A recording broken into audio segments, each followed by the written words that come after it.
Sebuah pohon setinggi 20 meter roboh setelah diterpa angin kencang dan menimpa atap rumah warga serta puluhan makam di sekitarnya. Insiden ini terjadi di daerah Ilir Timur 2 Palembang pada Selasa malam kemarin saat hujan. Akibatnya rumah warga rusak dan beberapa makam terangkat akibat tersangkut akar pohon. Menurut warga, pohon yang diperkirakan berusia puluhan tahun tumbang diduga karena akar pohon rapuh. Peristiwa ini sempat membuat warga terkejut karena suara dentuman. Tidak ada korban jiwa dalam peristiwa tersebut, namun saat cuaca ekstrim membuat warga khawatir dengan banyaknya pohon tua di sekitar rumahnya.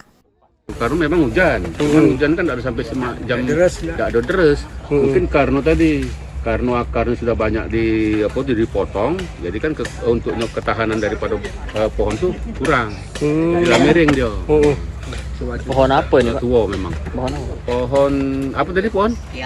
Hiareng. Pohon tumbang yang menutup makam membuat aktivitas ziarah terganggu. Pohon dipindahkan mandiri dengan gotong royong warga. Reski Oktora, Muklas Diferensial, Kompas TV, Palembang, Sumatera Selatan.